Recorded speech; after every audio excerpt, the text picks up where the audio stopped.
Para a nossa mensagem desta noite, quero que vocês abram comigo no capítulo 21 de Lucas. O capítulo 21 de Lucas é o terceiro livro do Novo Testamento. E começando no versículo 7. E perguntaram-lhe dizendo: Mestre, mas quando serão estas coisas? E que sinal haverá quando estas coisas estiverem para acontecer? E ele disse: Acautelai-vos, para que não sejais enganados, porque muitos virão em meu nome, dizendo: Eu sou o Cristo, e o tempo está próximo. Não vades, pois, após eles. Mas quando ouvirdes de guerras e tumultos, não vos assusteis. Porque é necessário que isso aconteça primeiro, mas o fim não será logo.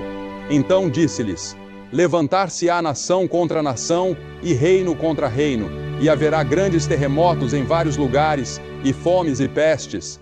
Haverá também coisas espantosas e grandes sinais do céu. Mas antes de todas estas coisas, lançarão as mãos sobre vós, e vos perseguirão, entregando-vos às sinagogas e às prisões, conduzindo-vos à presença de reis e governadores, por causa do meu nome. Os discípulos haviam perguntado: Quando será o fim do mundo? Qual será o sinal da tua vinda? Eles acreditavam que Jesus Cristo viria novamente e que haveria o fim de uma era, não o fim da terra, nem o fim do mundo como pensamos, mas do cosmos, o sistema mundial dominado pelo mal.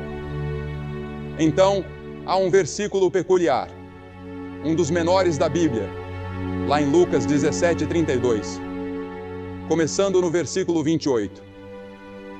Ele diz: Da mesma forma que foi nos dias de Ló, comiam, bebiam, compravam, vendiam, plantavam, edificavam. Mas no mesmo dia em que Ló saiu de Sodoma, choveu fogo e enxofre do céu e destruiu a todos. Assim será no dia em que o Filho do Homem se manifestar. Naquele dia, quem estiver no eirado, tendo seus bens em casa, não desça para os levar, e quem estiver no campo, não volte atrás. Lembrai-vos da mulher de Ló. Esse é o meu texto para esta noite. Lembrai-vos da mulher de Ló. Agora, por que Jesus diria algo assim? Que coisa estranha para ele dizer: Lembrai-vos da mulher de Ló. E então, em 2 Pedro, no 3º capítulo, a Escritura diz: O dia do Senhor virá como um ladrão de noite, no qual os céus passarão com grande estrondo, e os elementos ardendo se desfarão, e a terra e as obras que nela há se queimarão. E você pode perguntar: Billy, você acha que essas coisas vão acontecer? Bem, vamos voltar e estudar o porquê de Jesus ter dito: Lembrai-vos da mulher de Ló.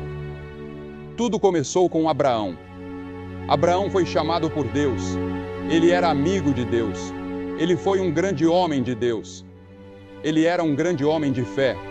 E quando Deus lhe disse certa vez para levar seu único filho Isaque e oferecê-lo no Monte Moriá como sacrifício, Abraão obedeceu. Ele estava prestes a sacrificá-lo quando Deus parou sua mão no ar, no momento em que a faca estava prestes a descer. Deus o estava testando para ver o quanto Abraão realmente amava e obedecia a ele. Abraão viajou por todo o Oriente Médio. Começou em Ur, próximo de onde atualmente ocorreu a guerra entre o Iraque e o Irã. Depois foi para Harã com seu pai, Terá, seguiu para Canaã, desceu ao Egito, retornou a Betel e continuou indo e vindo por todo o Oriente Médio. Ele se tornou muito rico, possuindo grandes rebanhos de gado e ovelhas. Abraão tinha consigo seu sobrinho Ló, e sua esposa se chamava Sara. Mas há um perigo nos bens e na prosperidade. Abraão se tornou rico, e a prosperidade frequentemente traz pobreza espiritual. Abraão cometeu alguns pecados diante do Senhor, mas corrigiu suas falhas, confessou seus erros, e Deus o perdoou. A Escritura diz em Eclesiastes 6, há um homem a quem Deus deu riquezas, bens e honra, e nada falta à sua alma. E Jesus disse: é mais fácil um camelo passar pelo fundo de uma agulha do que um rico entrar no reino dos céus. Agora, quem são os ricos? As pessoas que vivem na Europa, na América, no Reino Unido, na Irlanda ou nessa parte do mundo são consideradas ricas se comparadas com os padrões de muitos outros países. Mesmo que tenhamos roupas para vestir e sapatos para calçar, já somos considerados ricos. E Jesus disse que será muito difícil para uma pessoa rica entrar no céu. Por quê? Por causa de todas as tentações e perigos que a riqueza traz. Agora, Ló também se tornou rico. Abraão era rico, e Ló também. Eles decidiram se separar porque seus servos estavam brigando entre si. Abraão disse: Ló, se você quiser ir para a direita, vá, eu irei para a esquerda. Se você quiser ir para a esquerda, eu irei para a direita. Você escolhe. Então, Ló olhou para o vale e viu as bem irrigadas planícies do Jordão. Ele também viu Sodoma, e sua esposa e família provavelmente o incentivaram.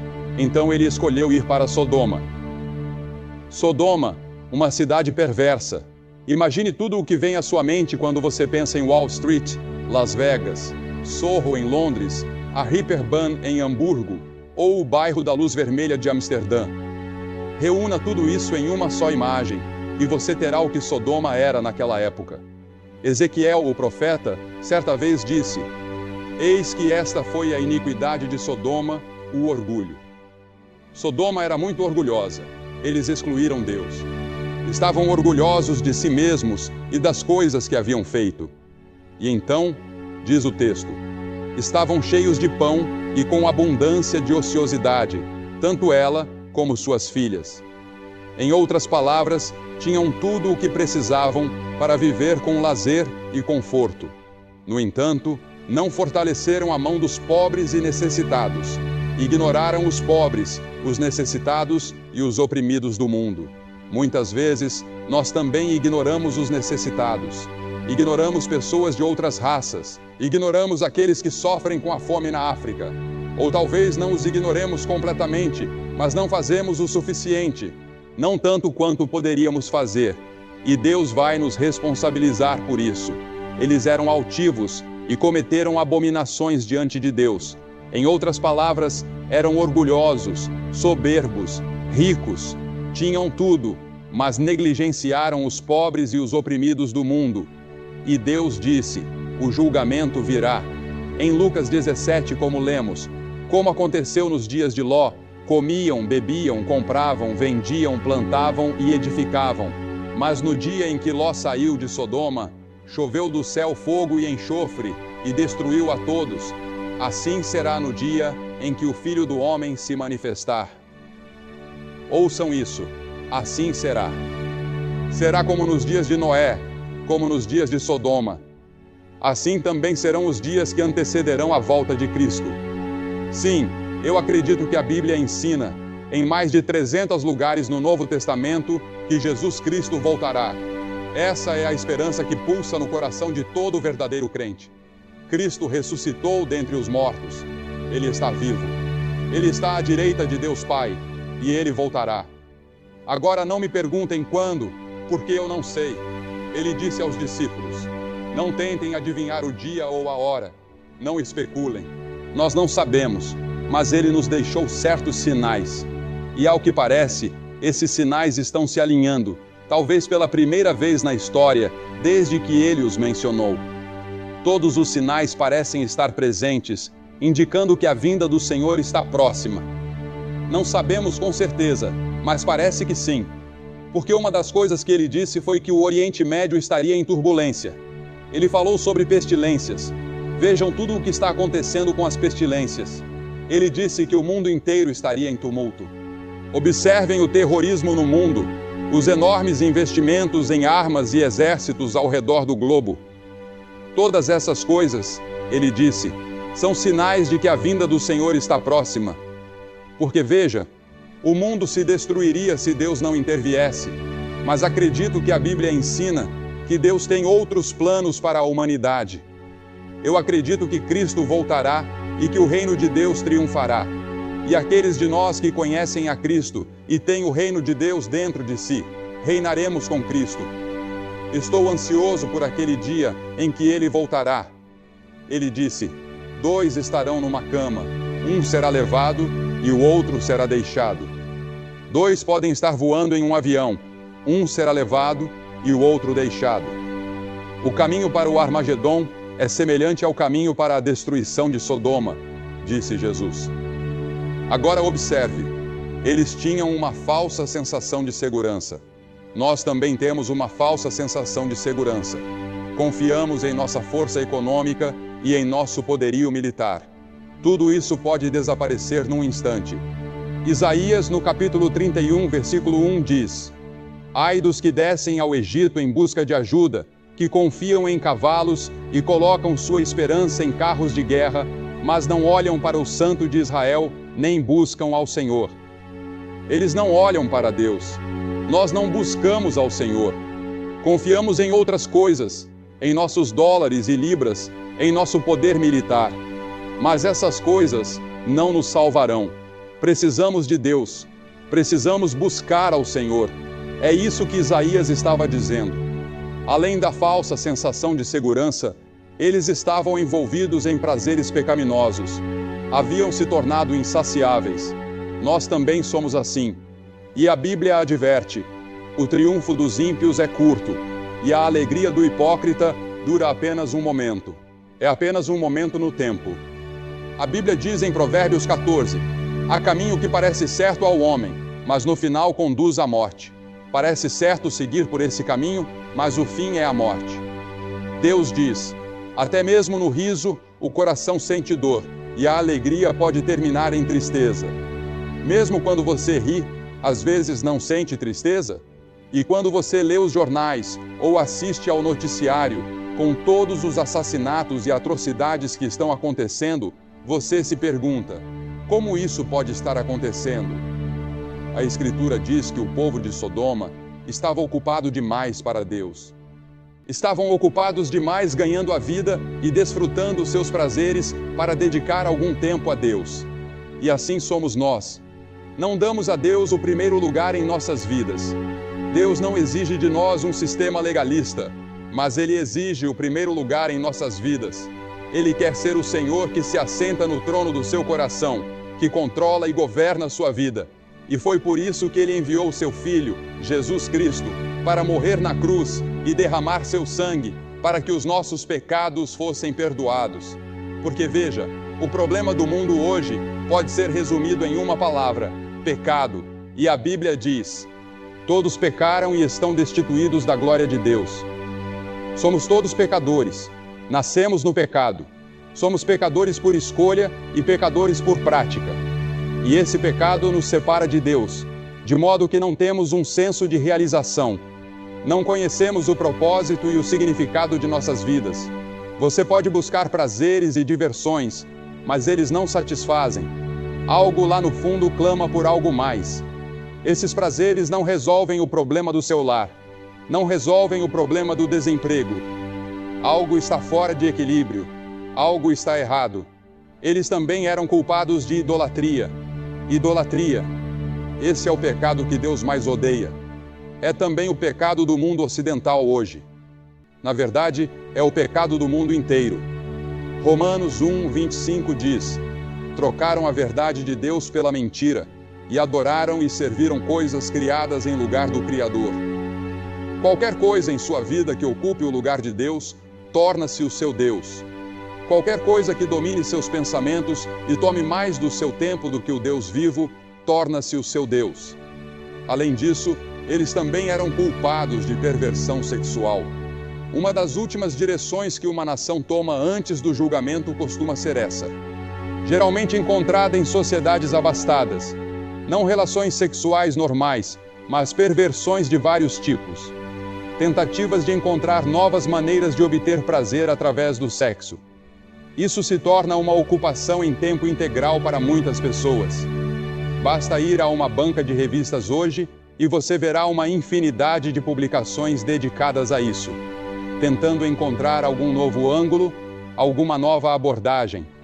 Agora, no meio de tudo isso, em Sodoma, vivia Ló. Ele havia escolhido Sodoma como seu lar, e as Escrituras dizem que ele era infeliz e estava atormentado. O problema de Ló era que ele tinha um pé no reino de Deus e o outro pé num mundo pecaminoso. Ele estava preso entre os dois. Ele não era feliz no mundo pecaminoso. e também não era feliz no reino de Deus. E muitos de vocês são assim. Vocês frequentam a igreja, são membros de uma igreja, acreditam em Deus com a cabeça. Às vezes leem a Bíblia e têm uma aparência religiosa. Mas lá no fundo, sabem que seus corações pertencem ao mundo, ao cosmos, a este sistema mundano dominado pelo mal. Muitos de vocês têm uma herança cristã. Seus pais eram cristãos. Vocês aprenderam sobre a Bíblia na escola. Mas agora, vocês são homens ou mulheres do mundo, ou jovens, mas nunca se sentem plenamente satisfeitos com seu relacionamento com Deus. Algo está errado, algo está faltando, algo está perdido. Vocês sabem o que é. Talvez nunca tenham nascido de novo. Talvez nunca tenham realmente recebido Cristo de forma total e completa como seu Senhor e Salvador. E nesta noite, nesta última noite dessa grande missão, esta é a sua noite de fazer esse compromisso. Nós temos esperança em Cristo. Nós temos algo a oferecer às pessoas. Um novo dia, um novo reino, um novo mundo. Um novo mundo está para nascer. Um novo céu e uma nova terra. E nós faremos parte disso porque estamos no seu reino. Jeremias chorou por Jerusalém porque viu que o julgamento estava chegando e ele foi chamado de o profeta chorão. Jesus chorou por Jerusalém 700 anos depois e disse: Jerusalém, Jerusalém, quantas vezes quis eu ajuntar teus filhos, como a galinha ajunta os seus pintinhos debaixo das asas, e não quisestes. Agora o julgamento está vindo sobre ti. Deus avisou Sodoma.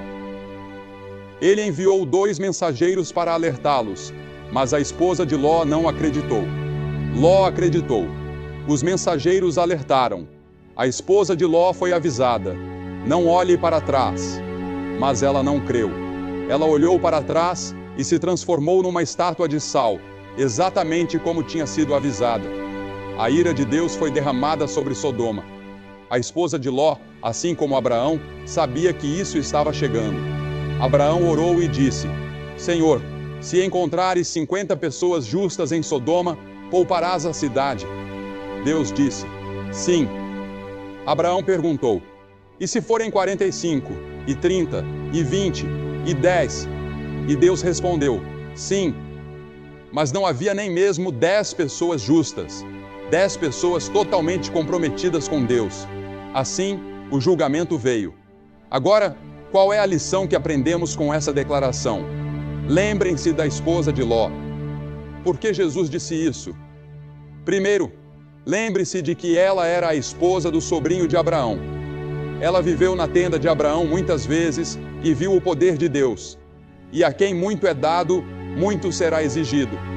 Em segundo lugar, lembre-se do que um casamento errado pode causar. Ela era uma cananeia, e Deus havia proibido o seu povo de se casar com essas tribos pagãs ao redor deles. Quantos homens e mulheres já foram destruídos por casar com a pessoa errada, que os influenciou de forma equivocada? Por isso é tão importante buscar a pessoa que Deus tem para você. Em terceiro lugar, acho que Jesus disse isso para que nos lembremos do pecado dela. Parece um pecado tão pequeno, mas representava algo muito mais profundo.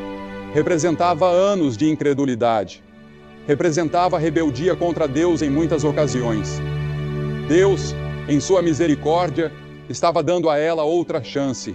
E Deus disse: não olhe para trás, não olhe para Sodoma. Sodoma estava sob o controle do diabo, mas ela não conseguiu evitar. Seu coração ainda estava em Sodoma, mesmo enquanto escapava do julgamento. O pecado dela não parecia tão grande, apenas olhar para trás, mas algo mais profundo dentro dela a fez olhar para trás. E em quarto lugar, lembre-se de que ela estava quase salva. Eles estavam no portão de Zoar, a cidade de refúgio. Naquela época, as cidades de refúgio eram locais onde as pessoas podiam correr caso tivessem cometido um crime, como o homicídio, até que seus casos fossem resolvidos e eles tivessem um julgamento justo. Isso era necessário, porque a justiça muitas vezes era feita com linchamentos ou apedrejamentos instantâneos. Eles estavam bem na entrada de Zoar quando a esposa de Ló olhou para trás. E foi naquele momento que ela se transformou numa estátua de sal. Agora, a Bíblia diz que Agripa, o grande rei, ouviu Paulo pregar, e ele quase foi persuadido, mas ele endureceu seu coração. Muitos de vocês estão quase persuadidos de entregar sua vida a Cristo, mas vocês vão arriscar que podem fazer isso sem Ele. Alguns de vocês estão assim. E então, em quinto lugar, lembre-se de que ela foi oferecida a salvação. Cristo é o lugar de salvação e refúgio. É na cruz onde Deus derramou o seu amor e onde nossos pecados foram levados por Cristo.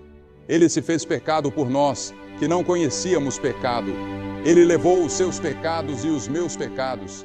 Ele tomou o meu julgamento. Ele levou o inferno que eu merecia naquela cruz. E quando ele disse, meu Deus, por que me abandonaste? Foi porque Deus não estava olhando para ele. Deus não abandonou seu filho. Ele abandonou o pecado que ele se fez por sua causa. Ele levou o inferno que nós merecíamos. Ela foi oferecida salvação. Ela poderia ter sido salva. Isso era o que estavam tentando fazer, levar ela ao lugar seguro. E então, em sexto lugar, lembre-se de que Deus nunca julga sem avisar. Ele sempre avisa. Tivemos uma inundação, alguns anos atrás, nos Estados Unidos, que matou centenas de pessoas em Johnstown, na Pensilvânia, e eles foram de um lado para o outro no vale, avisando as pessoas de que a barragem tinha uma rachadura e que poderia quebrar a qualquer momento e pedindo para evacuarem. Mas as pessoas não evacuaram. A barragem quebrou uma noite e dezenas de pessoas perderam suas vidas. Mas eles haviam sido avisados. E então, em sétimo lugar, lembre-se de que quando Deus avisa, há perigo em adiar. As Escrituras dizem, prepara-te para encontrar com o teu Deus, não adie. Quem endurecer o coração, sendo muitas vezes repreendido, será subitamente cortado e sem remédio. Venha a Cristo enquanto você pode. Agora é o tempo aceito. Hoje é o dia da salvação.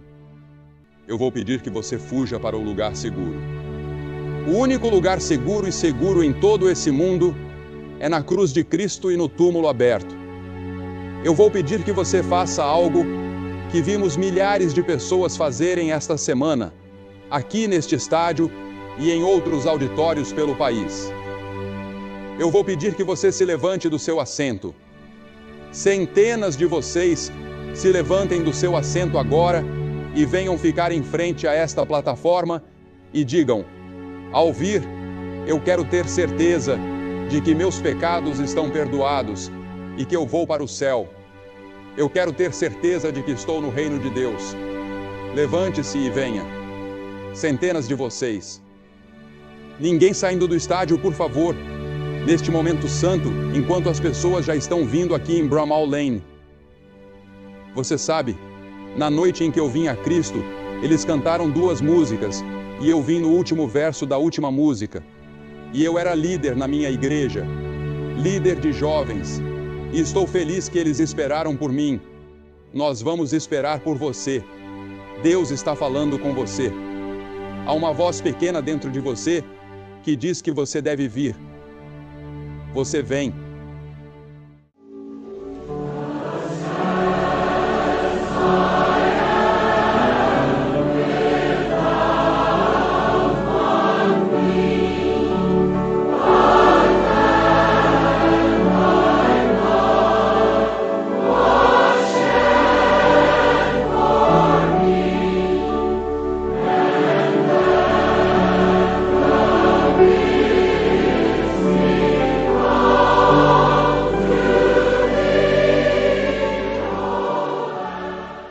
Você que está assistindo em outras partes do mundo, levante-se e muitas pessoas se ajoelham ao lado de seus televisores e fazem seus compromissos.